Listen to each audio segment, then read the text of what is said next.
दर्शकबिन नमस्कार अनि स्वागत छ युट्युब समाचारको नयाँ भिडियो श्रृङ्खलामा र विशेष गरी सशस्त्र प्रहरी पदको जनपद पदमा तपाईँ फर्म लगाउनु भएको छ भने विभिन्न चरण पार गर्दै गर्दै तपाईँ चौथो चरणमा आइपुग्नु भएको छ। सम्पूर्णलाई धेरै धेरै बधाई छ जसले नाम निकाल्न सफल हुनुभयो र चौथो लिखित परीक्षासम्म आउनु भएको छ। उहाँहरूलाई धेरै धेरै बधाई दिँदै फर्दर अझ अगाडि बढ्नका लागि म अल द बेस्ट भन्न चाहन्छु। एनिवे जति पनि व्यक्तिहरूले फर्म लगाउनु भएको थियो 1833 जनाको माग भएको छ यो वर्ष जनपद सशस्त्र प्रहरीको यो जवान पदको लागि र मैले तपाईलाई हिजो नै अपडेट गराइसकेको छु। पौषको 18 गतिबाट इक्जाम हुँदैछ। इक्जाम सेन्टरको बारेमा 10 गति मात्रै म तपाईलाई अपडेट गराउने छु। इक्जाम भनेको जस्तै सेन्टर त जस्तै तपाईले जहाँ तपाईको हेल्थ चेकअप भएको थियो त्यही ठाउँमै हुन्छ। जस्तै पोखरामा भएको थियो भने पोखरामै हुन्छ, तर कुन सेन्टर कुन ठाउँमा कुन विद्यालयमा पर्छ यसका बारेमा म तपाईलाई जानकारी पक्कै पनि 10 गते गराउने छु। आज चाहिँ म तपाईलाई नयाँ मोडल सेटको बारेमा जानकारी गराउँदैछु। केही क्वेशन्सहरूको बारेमा म तपाईसँग डिस्कस गर्नेछु र म आफैले प्रिपेयर गरेका क्वेशन्सहरू हुन्। कुनै क्वेशन्सहरू मिस्टेक हुन सक्छ। सिलेबस सकेसम्म मैले सिलेबस अनुसार निकाल्ने कोसिस गरिरहेको छु। एनिवे तपाईले त्यो क्वेशनलाई हेरेर पनि साथ दिनुहुनेछ भन्ने मैले विश्वास गर्नेछु। तपाईहरूलाई यो छनौट प्रक्रियामा 6 चरण हुन्छ, तपाईलाई थाहा छ हैन। सुरुमा तपाईको प्रारम्भिक स्वास्थ्य परीक्षण भयो, त्यसपछि सहिष्णुता स्वास्थ्य परीक्षण भयो, विस्तृत स्वास्थ्य परीक्षण 3वटा स्टेपहरू तपाईँ पार गरेर आइसक्नु भएको छ। अब चौथो चरण लिखित हुनेछ चौथो चरणमा। त्यस्तै 5औँमा विशेष स्वास्थ्य परीक्षण भन्छ। विशेष स्वास्थ्य परीक्षणमा तपाईको एचआईभी, हेपाटाइटिस बी र ड्रग एडिक्टेड हो कि होइन यससँग सम्बन्धित जानकारी यो चेकअप हुनेछ। र लिखित सबैभन्दा गाह्रो हो।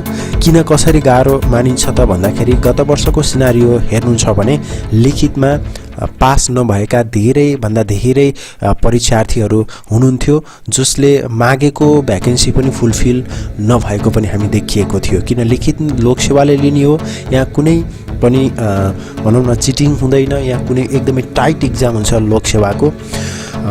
यो जानकारी म तपाईलाई गराउँछु। र विशेष गरी हाम्रो लिखितमा 4वटा सेक्सनहरू हुन्छ जसमा नेपाली 30 मार्क्सको क्वेसन सोधेको हुन्छ, अङ्ग्रेजीमा 20 मार्क्सको क्वेसन सोधेको हुन्छ भने गणितमा 20 मार्क्स र सेवासँग सम्बन्धित 30 मार्क्सको क्वेसन सोधेको हुन्छ। अब सेवासँग सम्बन्धित क्वेसन त अब यसको धेरै छ हैन, यसको सिलेबस धेरै छ। सबै क्वेसनहरू मैले समेट्न सकिनँ। एनिवे छन् केही क्वेसनहरू त पक्कै पनि आज पनि प्रस्तुत गर्नेछु। र धेरै साथीहरूले मलाई इन्क्वायरी गर्नुभएको छ आन्सर सिट कस्तो हुन्छ भनेर सोध्नु भएको छ।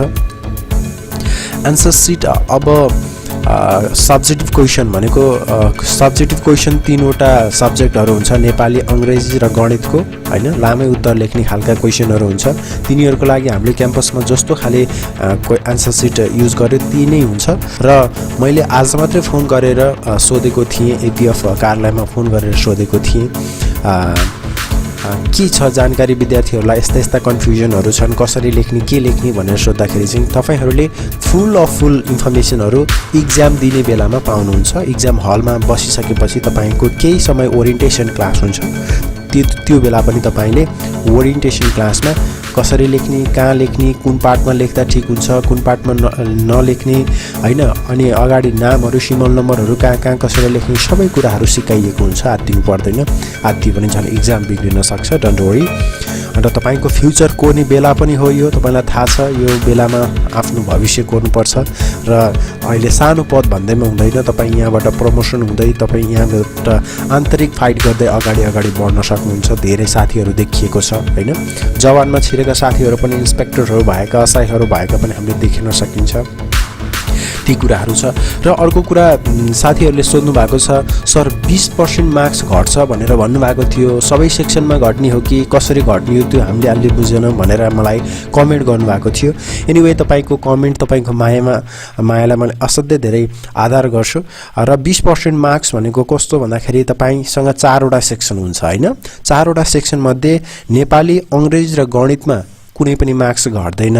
तर सेवासँग सम्बन्धित त्यो अब्जेक्टिभ क्वेसनहरु हुन्छ नि, टिक लाउने मल्टिपल चोइस खालका क्वेसनहरु, त्यो क्वेसनमा तपाईले र्यान्डमली टिक लाउनु भयो भने बिग्रिन सक्छ नि त, हैन? त्यही भएर त्यो बिग्रियो भने त्यो सेवासँग सम्बन्धित 30 मार्क्सका क्वेसनहरुमा मात्रै के हुन्छ त भन्दाखेरि 20% घटाइन्छ। 20% घटाइन्छ भन्नको मिनिङ के हो भन्दाखेरि जस्तै तपाईले 20% भनेको जस्तै 1 नम्बरको क्वेसन बिगार्नु भयो भने कति मार्क्स घट्ने भयो? 0.2 मार्क्स घट्ने भयो, हैन? त्यस्ता तपाई 5 मार्क्सको क्वेसन बिगार्नु भयो भने है 30 नम्बर यो सेवासँग सम्बन्धित क्वेसनहरुमा तपाई 5 मार्क्स बिगार्नु भयो, मल्टिपल त्यो टिक लाउने हो के रे, त्यो टिक लाउने कुरा पनि बिग्रियो भने 5 मार्क्सको बिग्रियो भने 1 नम्बर घट्ने भयो। घट्ने सिस्टम भनेको सेवासँग सम्बन्धित मात्रै हो, त्यो मल्टिपल चोइसको खालको क्वेसनहरु हो। त्यो क्वेसनमा टिक लाउँदाखेरि विचार गर्नु होला। लेख्ने क्वेसन त तपाई जानेको लेख्नुस्, नजानेको छोड्दिनुस्, हैन? त्यसमा त टेन्सन भएन। यो कुरा भयो। सम्भवतः तपाईले सोधेका सबै क्वेसनहरुको आन्सरहरु मैले राखिसकेको छु होला। अब म ढिला नगरिकन मोडल क्वेसनको आजको मैले तयार बनाएको मोडल क्वेसनको क्वेसन सेट म सुरुमा नेपालीबाट स्टार्ट गर्न चाहन्छु। जवानको लागि छ एपीएफ रिटर्निङ एक्जाम, नेपालीमा 30 मार्क्स, इंग्लिशमा 20 मार्क्स, म्याथमा 20 मार्क्स र सेवासँग सम्बन्धित 30 मार्क्स रहेको छ। टोटल 100 फुल मार्क्स छ भने पास मार्क्स तपाईले 40 ल्याउनु पर्ने हुन्छ। यसमा मात्र पास भएर भएन, अरु एक्जाम कस्तो गर्नु भएको छ, अरु एक्सेलेन्ट गर्ने, यसमा फेल हुनु भयो भने तपाई फेल हुनुहुन्छ। यसमा जस्ट पास हुनु भयो, अरुमा राम्रो गर्नु भएको छ भने पनि तपाईको नाम निस्किने चान्स एकदम हाई हुन्छ। र त्यति मात्रै हैन, यो एक्जाम सकेपछि तपाईका दुईटा स्टेप रहन्छन्। त्यो स्टेप खासै गाह्रो हुन्न र फालिन पनि मान्छेहरु धेरै फालिनु हुँदैन ती दुईटा स्टेपमा। आउनुस् नेपाली तर्फ लागौं। नेपालीमा पहिलो क्वेशन रहेको छ सर्वनाम भनेको के हो? यसमा परिभाषा पनि आउन सक्छ। सर्वनामको परिभाषा, नामको परिभाषा भन्न सक्छ। उदाहरण दिनुहोस् भन्न सक्छ, दुईवटा उदाहरण लेख्नुहोस् भन्न सक्छ, स्पेसिफिक हुन सक्छ। सक्नुहुन्छ होला, हैन? नामको सट्टामा प्रयोग हुने नामलाई सर्वनाम भनिन्छ, हैन? ती त कुरा सकिहाल्नुहुन्छ। नाम, सर्वनाम र विशेषण छुट्याउनुहोस् भनेको छ। त्यहाँ रेखांकन गरेका शब्दहरू छन्, त्यो नाम हो कि सर्वनाम हो? राम पक्कै नाम होला, हैन? सेतो विशेषण हो।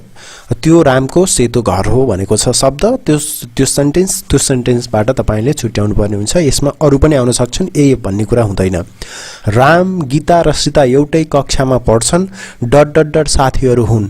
अब उनीहरू साथीहरू हुन् अथवा तिनीहरू साथीहरू हुन् लेख्नु पर्यो है। त्यो कुराहरु लेख्नु पर्यो। अंग्रेजीमा लेख्नुहोस् भनेको छ ऊ किसान हो। यहाँ ऊ किसान हो भनेको छ। यसमा he is a farmer, हामी फार्मर भन्न सकिन्छ, हैन? राम भात खान्छलाई, Ram eats rice, eats rice। यसरी तपाईले अलिकति विचार पुर्याउनु पर्ने हुन्छ। खाली ठाउँमा भरा भनेको छ, यो त सक्नुहुन्छ। आ, हैन? ई भइहाल्यो। यहाँ निबन्धको बारेमा क्वेशन छ। मेरो देशको बारेमा निबन्ध लेख भनेको छ। यहाँ यति शब्द उति शब्द भनेको छैन। तपाई आफ्नो स्टाइलले टाइम मेन्टेन गरेर लेख्नु होला यस्ता क्वेशनहरुमा। मेरो देशको ठाउँमा अरु पनि आउन सक्छ सब्जेक्टहरु। मैले भनिरहेको छु, अस्ति नै अघिल्लो श्रृंखलामा पनि भनेको छु। बाबुलाई सशस्त्र प्रहरीमा भर्ती भए भनी एउटा चिठी लेख्नुहोस् भनेर एउटा चिठी लेख्न आउन सक्छ। चिठी लेख्दाखेरि खामको नमुना पनि बनाइदिनु भयो भने असाध्यै राम्रो हुन्छ। एकतिर पाउने, अर्कोतिर पठाउने, हैन? त्यसरी बनाउने, खामको नमुना पनि लेख्ने, सम्बोधन गर्ने, चट्ट बनाएर लेख्नुहोस्। यसरी नेपालीका क्वेशनहरु यस्तो स्टाइलले तपाईलाई सोध्ने छ। अब जाउँ इंग्लिश तर्फ। इंग्लिशको मोडल क्वेशनमा 20 मार्क्स का क्वेशनहरु सोध्छन्, तपाईलाई थाहा छ। र पहिलो आर्टिकलसँग रिलेटेड क्वेशन्सहरु रहेका छन्। मैले यहाँ अलि धेरै क्वेशनहरु राखिदिएको छु तपाईहरुलाई प्र्याक्टिस गर्न पनि सजिलो हुन्छ भनेर। ही इज ... MBBS डक्टर्स भनेको छ। ऊ MBBS डक्टर्स हो भनेको छ। इन द के लाग्छ भन्दा MBBS, हैन? एम भन्ने बित्तिकै एन लाग्ने भयो है। Mount Everest is ... highest peak in the world भनेको छ। इन द भनेको छ द हाईएस्ट हुन्छ। यस्तो सुपरलेटिभ फर्महरु आएको छ भने हाईएस्ट, द हाईएस्ट लेख्नु पर्ने हुन्छ। यहाँ कलेक्टिभ नाउनको पनि मैले एक्जाम्पलहरु हाल्दिएको छु, आउँछ कि जस्तो मलाई लागेर। अफ कार्ड्स, हैन? हामीले तास खेल्छौं नि, हैन? त्यसलाई के भन्छौं? प्याक अफ कार्ड भन्छौं नि, हैन? यहाँ अप्सनमा सुट दिएको छ, प्याक दिएको छ, टिम दिएको छ। प्याक अफ कार्ड हामीले प्याक लेख्नु पर्यो। अफ रूम, रूमहरुको ग्रुपलाई के भन्छ भन्ने कुराहरु छ। सुट भन्छ कि फ्ल्याट भन्छ कि टिम भन्छ? हेर्नुस् त्यहाँ सुट भन्छ है, SUIT सुट भन्छ। Give dot dot dot some foods भनेको छ गिभ मी सम फुड्स भन्ने भयो सीता प्लेज गिटार सीताले गिटार बजाउँछिन् सी अलवेज लर्न म्युजिक है त्यो उनी सधैँ म्युजिक सी राख्नु पर्यो हामीले त्यसमा र त्यस्तै ट्रान्सलेट इंग्लिश इन्टु नेपाली भनेको छ यहाँ इंग्लिशका वर्डहरु दिएको छ ही इज अ ड्राइभर भनेको छ उ चालक हो भन्नु पर्यो she works in the private कम्पनीमा काम गर्छिन् भन्दालाई उनी निजी संस्था प्राइभेट कम्पनीलाई निजी संस्था भनिन्छ उनी निजी संस्थामा कार्यरत छिन् उनी निजी संस्थामा काम गर्छिन् यसरी हामी भन्नु पर्यो they watch the Japanese movies तिनीहरू जापानिज मुभिज हेर्छन् हैन जापानिज अब जापानिज त जापानिजले लेख्नु पर्यो फिल्महरु हेर्छन् भनेर भन्नु पर्यो फिल इन द ब्ल्याङ्क्स छ P Q dot dot dot यस अनि डट डट डट रहेको छ यसमा तपाई सिम्पल छ यो लेख्न सक्नुहुन्छ write the small letter of F and G भनेको छ एफ र जी को स्मल लेटर लेख्न सक्नुहुन्छ हैन write the capital letter of O and I भनेको छ कति साथीहरुलाई ओ कसरी लेख्ने हो सर क्यापिटलमा भन्नु छ यो ओ अलि सानो लेख्नु भयो भने स्मल लेटर हुन्छ त्यही ओलाई अलि ठूलो बनाएर लेखिदिनु भयो भने दुईटा लाइन हुन्छ नि टु लाइनको कपीमा दुईटा लाइनलाई छुनी गरेर लेखिदिनु भयो भने त्यो क्यापिटल ओ हुन्छ यसरी तपाईको इंग्लिशको सेट पनि सकिएको छ let's move to the mathematics हैन म्याथमा कस्तो वटा क्वेशनहरु सोध्छन् भन्ने कुरा छ एउटा यहाँ छ भर्बल क्वेशन्स छ यो शाब्दिक क्वेशन भन्छौं हामी ल्याङ्ग्वेजमा आएको यसको आन्सर पनि ल्याङ्ग्वेजमा लेख्नुपर्छ रामसँग 29 वटा कलम थिए र श्यामले 51 वटा फेरि थप दियो कलम थप दियो भने रामसँग जम्मा कति वटा कलम भए भन्ने छ यसमा 29 + 51 गरेर 80 भयो भने रामसँग जम्मा 80 वटा अथवा 80 वटा कलमहरु भए भनेर लेख्नु पर्यो यहाँ के भनेको छ ल्याङ्ग्वेज आन्सर तपाईले इंग्लिशमा दिन पनि सक्नुहुन्छ नेपालीमा दिन पनि सक्नुहुन्छ इंग्लिश र नेपाली दुईटै मिक्स भयो भनेर जुनमा दिन पनि सक्नुहुन्छ यो तपाईलाई लिबरल बनाएको छ है लोक सेवा आयोगले जोड गर भनेको छ यहाँ 3 अंकको जोड छ पहिला भने अर्को 4 अंकको जोड गर्नुपर्ने छ तपाईले क्यारी ओभर पनि लाग्छ क्यारी ओभर तपाईलाई थाहा छ हैन क्यारी ओभर लागेको छ यहाँ पनि यो तपाई सिम्पली जोड गर्न सक्नुहुन्छ 8 कक्षा पास भइसकेको व्यक्ति एकदम मिनिमम 8 कक्षा पास भएको व्यक्ति पनि अर्को अब घटाउ सँग रिलेटेड क्वेशन छ सबट्र्याक्सन हरि 55 किलोमिटर पूर्वतर्फ गएको छ हेरौंस् है हरि पहिला पूर्वतर्फ गएको छ त्यसपछि 15 किलोमिटर पश्चिमतर्फ फर्किएको छ 15 किलोमिटर फेरि फर्कियो भने अब हरि सुरुको बिन्दुबाट कति किलोमिटर पूर्वतर्फ छ भनेको छ सुरुको बिन्दुबाट 55 पहिला गयो माइनस 15 ब्याक भयो घटाउँदाखेरि 40 किलोमिटर अब उ कता छ पूर्वतर्फ छ यस्ता घटाउका क्वेशनहरु हुन्छन् यिनीहरुको आन्सर वर्डमा छ भने त्यसैले हरि अहिले 40 किलोमिटर पूर्वतर्फ छ भनेर तपाईले लेखिदिनु पर्ने हुन्छ सिस्टम बुझ्नुस् है घटाउ सक्नुहुन्छ यो 3 अंकको घटाउ 4 अंकको घटाउ यो पनि सक्नुहुन्छ मैले यसमा धेरै टाइम वेस्ट गरिन मल्टिपल चोइस मल्टिपल गर्ने छ 1 अंकको मल्टिपल 2 अंकको मल्टिपल र 3 अंकको मल्टिपल मैले तीनटा डिफरेंट क्वेशन्सहरु बनाएर राखेको छु यस्तै क्वेशनहरु र अर्को कुरा विचार गर्नुस् तपाईले क्याल्कुलेटर युज गर्न पाउनुहुन्न जति सक्दो तपाईले रफ हातले नै गर्ने हो त्यही टाइममा विदिन टाइममा बसेर तपाई क्याल्कुलेसन गर्नुपर्ने हुन्छ बी केयरफुल ओके ल मल्टिपल नि सक्नुहुन्छ अब भाग गरेर आयो भाग गरेर पनि मैले 2 अंकको 3 अंकको 4 अंकको सबैको भाग गरेर राखिदिएको छु हैन 12 लाई 4 ले भाग गर्न 4 त्यहाँ 3 आन्सर लेख्नुस् प्रोसेस देखाउनु भयो भने राम्रो नदेखाए पनि तर यो 3 नम्बरको थर्ड आइको क्वेशनमा चाहिँ तपाईले देखाउनु पर्ने हुन्छ है यसमा प्रोसेस नत्र भने गर्न सक्नुहुन्न यी कुराहरु विचार गर्नु होला डिवाइड पनि सक्नुहुन्छ है तल दिएको अंकलाई अक्षरमा लेख भनेको छ र 8 मा हेर्नुस् र 7 र 8 को उस्तै हो तर 7 को आन्सर 8 मा हुन्छ 8 को आन्सर 7 मा हुन्छ कुरा बुझ्नु भएको छ त्यो कति हुन्छ 39 लाई कति लेखिन्छ हामीले 39 इंग्लिशमा लेख्न पनि पाउनुहुन्छ हैन नेपालीमा यहाँ त के भनेछ तल दिएको अंकलाई अक्षरमा लेख भनेको छ हैन अब यसलाई 39 भयो 102 भयो 25026 भयो है 25026 हो भने तल हो 55 5555 140 भनेको 140 14015 पनि सक्नुहुन्छ 14015 यसरी यो पनि सक्नुहुन्छ खाली ठाउँ भएर यो पछि के आउँछ, खाली ठाउँमा के मिल्छ भनेर सोध्न सक्छ। 915 916 917 त भइहाल्यो। तल्लो हेर्नुहोस् है, अलिकति फरक छ। 296 298 2ले बढ्यो होइन। अब फेरि 2 बढाउनुहोस् भनेपछि 298 99 100 भनेको 300 भयो कि भएन? त्यहाँ 300 लेख्नु पर्यो। कहिले 2ले बढ्दै जान सक्छ, कहिले घट्दै आउन सक्छ। त्यहाँको प्याटर्न राम्रोसँग हेर्नु होला है। म्याथमा यस्तो खाले क्वेसनहरू पनि आउन सक्छ। अब हामी जान्छौँ सेवातर्फ। साथीहरू, तपाईँ हेर्दै हुनुहुन्छ इडियू समाचारको नयाँ भिडियो श्रृङ्खला। हामी मोडल सेटको बारेमा डिस्कस गरेका छौँ। एपीएफ जवानको लागि मोडल सेटको बारेमा, क्वेसन स्ट्रक्चरको बारेमा डिस्कस गरेका छौँ। भिडियोलाई स्किप नगरिकन यहाँ भएका क्वेसनहरू डिस्कस गर्दै जाउँ आउनुहोस् सँगसँगै मिलेर। र सेवासँग सम्बन्धित अब्जेक्टिभ क्वेसन्सहरू हुन्छन्। अब्जेक्टिभ क्वेसन भनेको यस्तो खाले क्वेसन हो, तपाईँलाई 3 वटा 4 वटा अब्जेक्टिभ पार्टहरू दिन सक्छ र त्यहाँबाट तपाईँले आन्सर थाहा पाउनुपर्ने हुन्छ। र पहिलो क्वेसन रहेको छ, सशस्त्र प्रहरीले बिरामी बिदा कति दिन पाउँछन् भनेको छ। 12 दिन, 18 दिन, 20 दिन र 24 दिन भनेको छ। यहाँ यसको आन्सर त तपाईँलाई थाहा छ, 12 दिन बिरामी बिदा पाउँछन् है।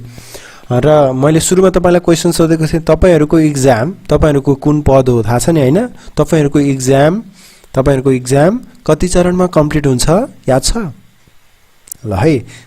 कति चरणमा कम्प्लिट हुन्छ? सशस्त्र प्रहरी जवानको होइन साधारण उपसमूहतर्फको इक्जाम कति चरणमा सम्पन्न हुन्छ? आफैलाई थाहा छैन भने फेरि लफडा होला है। मैले 6 चरण भनेको थिएँ सुरुमै होइन र? 4 चरणमा अहिले हुनुहुन्छ, अब 2 चरण बाँकी छ भनेको 6 चरणमा पुरा हुन्छ। त्यो क्वेसन पनि आउँछ है। सशस्त्र महिला प्रहरीले प्रसुति बिदा कति दिन पाउँछन् भनेको छ। 60 दिन, 2 महिना, 3 महिना र both I and third I second I भनेको छ। हेर, यस्तो क्वेसन पनि मैले यो क्वेसन खासै राख्नुपर्ने त थिएन, तर यस्तो फर्मेटमा पनि आउँछ भनेर हेर्नुहोस् है। एउटै क्वेसन नम्बर 2 मा 60 दिन प्रसुति बिदा पाउँछन् होइन, र 60 दिन भनेको 2 महिना पनि हो नि त, टेन्टेटिभली 2 महिना पनि हो। अब आई र सेकेन्ड आई, डबल आईमा दुईटैको आन्सर राइट भयो भने तपाईँ जानु पर्यो बोथ, दुवै आई र सेकेन्ड आई दुईटै हो राइट भनेरमा त्यसमा राइट लाउनु पर्यो। माथिको दुईटा छुन पाइएन है, माथिको दुईटालाई लाउनु पाइएन। अब आईभी तपाईंको त्यसको राइट आन्सर भयो 2 नम्बरको है। अर्को छ 3 नम्बरमा, सशस्त्र प्रहरीमा खुल्ला प्रतियोगिताबाट कति प्रतिशत उम्मेदवारहरू लिइन्छ? खुल्ला प्रतियोगिताद्वारा हैन, 55% र 45% हो। खुल्लामा 55%, हामीले यसको आन्सर राइट लाउनु पर्छ। 45 भनेको समावेशी तर्फ है। अब समावेशीमा 45% कोटा छुट्याइएको छ समावेशी तर्फ। यो म तपाईलाई जानकारी गराउन चाहे। र त्यस्तै अर्को क्वेसन रहेको छ, सशस्त्र प्रहरीमा समावेशीमा महिला कति प्रतिशत लिइन्छ? मैले यो क्वेसन धेरै क्वेसन बनाउन सकिन्छ यहाँबाट, मैले त्यही भएर 5 वटा अप्सन राखिदिएको छु। हेर्नुहोस् त यहाँबाट। र सुरुमा महिलालाई 20% छुट्याइएको छ है, 20% छुट्याइएको छ। कस्तो हुन्छ भन्दाखेरि पहिला खुल्ला र समावेशी गरेर 55 र 45 बनाइन्छ, समावेशी 45% हुन्छ। तर त्यो 45%लाई फेरि 100 मा कन्भर्ट गरेर महिला 20% हुन्छ, आदिवासी जनजाति 32% हुन्छ हैन, मधेसी 28% हुन्छ, दलित 15% हुन्छ र पिछडिएको क्षेत्रबाट 5% हुन्छ। सबै जोड्नु भयो भने 100% पुग्छ। अब यहाँबाट क्वेसन धेरै बनाउन सकिन्छ है। टिप्नुहोस् है साइडमा, 20% महिलाको, 28 मधेसीको, 32 आदिवासी जनजाति र 15 दलित र अन्तिममा पिछडिएको क्षेत्रबाट 5%। यसरी तपाईलाई क्वेसन्सहरु यहाँबाट सोध्न सकिन्छ हैन। र अर्को कुरा, दर्जानीको अनि यहाँ सशस्त्र प्रहरी सेवामा निरीक्षक पदको साधारण समूहतर्फको उम्मेदवारबाट छनौट कति चरणमा सम्पन्न हुन्छ हैन। यो क्वेशन चाहिँ निरीक्षकको है, तपाईको हैन। निरीक्षकको त्यहाँ पनि फरक फरक चरणहरू त्यहाँ छन्। तपाईले हेर्नुभयो भने निरीक्षकको 8 चरणमा कम्प्लिट हुन्छ। तपाईहरुको 6 चरणमा कम्प्लिट हुन्थ्यो भने निरीक्षकको 8 चरणमा कम्प्लिट हुन्छ। नन अफ द एबभ कुनै पनि हैन माथिको पनि भनिदिन सक्छ कहिले कहिले त्यहाँ अप्सनहरू नै नदिएको बेलामा। र मैले थप यसमा के जानकारी गराउन चाहन्छु भन्दा मेरो भिडियो श्रृंखलाहरू युट्युब च्यानलमा हेर्नुहोस् र त्यहाँ मैले एपीएफ को स्यालेरी कति हुन्छ भनेर पनि राखेको छु। स्यालेरीको बारेमा त क्वेशन सोध्दैन, तर तपाईलाई दर्जानी चिन्ह भनेको छ नि, जस्तै एउटै मात्र स्टार भएको दर्जानी कसको हुन्छ भनेर तपाईलाई सोध्दिन सक्ला। त्यहाँ दर्जानी चिन्हहरूको पनि मैले भिडियो बनाएर राखेको छु। त्यो भिडियो हेर्नुहोस्। तपाईँ कन्फ्युज हुनुहुन्छ भने आउँछ भने त इट्स ओके, आउँदैन भने 14 वटा विभिन्न पदहरूको दर्जानी चिन्ह सहित मैले राखिदिएको छु। स्यालेरी भनेर एपीएफ को स्यालेरी भनेर हेर्नुभयो होला, त्यहाँबाट पनि तपाईँ पढ्न सक्नुहुनेछ है। असैको एउटा मात्रै हुन्छ हैन, सहायक निरीक्षकको। र तपाईले यस्ता कुराहरू एकदमै विशेष ध्यान दिँदै तपाईँ इक्जाम राम्रो गर्नुहोस् हैन। 18 गते इक्जाम छ। सम्भवतः यो एपीएफ को लागि मेरो सेकेन्ड लास्ट यो पालिको लागि है सेकेन्ड लास्ट भिडियो होला। तपाईहरु सम्पूर्णले इक्जाम राम्रोसँग दिनुहोस्। अल द बेस्ट भन्छु। र मेरो च्यानलमा नयाँ हुनुहुन्छ भने मेरो च्यानल सब्स्क्राइब गर्नुहोस्। यस्तै जानकारीहरू मैले अब हाम्रो जवान पदको सकियो भने हैन, अन्य अब असैहरूको पनि लिएर आउने छु, इन्स्पेक्टरहरूको लिएर आउने छु। यस्ता विभिन्न किसिमका जानकारीहरू लिएर आउँछु। उता जनपदतिर पनि तपाईँ त्यस्तै विभिन्न जानकारीहरू तपाईले पाउनुहुन्छ हैन। आर्मीतिर फर्म लगाउन चाहनुहुन्छ भने आर्मीका पनि विभिन्न नोटिसहरू मेरो च्यानलबाट पाउनुहुन्छ। अनि तपाईँ स्कुलमा भएका विभिन्न इन्फर्मेसनहरूको बारेमा पनि म तपाईलाई जानकारी गराउँछु। एससी हुन्छ कि हुँदैन भन्ने हुन्छ, 12 को इक्जाम, 11 को इक्जाम, रिजल्ट, यस्ता विभिन्न किसिमका जानकारीहरू लिएर प्रत्येक दिन जस्तो म उपस्थित हुने गर्छु। कुनै सल्लाह सुझाव प्रतिक्रिया छ भने प्लिज मलाई कमेन्ट थ्रु राख्न सक्नुहुन्छ। मैले तपाईका ती कमेन्टलाई कहिले पनि नेगेटिभ तरिकाले लिन्न। मलाई अझ अगाडि बढ्नका लागि तपाईहरुको माया हो भनेर मैले लिइरहेको हुन्छु। यी भन्दै अब अर्को भिडियो श्रृंखलामा पक्कै हाम्रो भेट त हुने नै छ। त्यतिन्जेलसम्मका लागि सम्पूर्ण युनिटलाई बिदा दिनुहोस्। नमस्कार, शुभ दिन।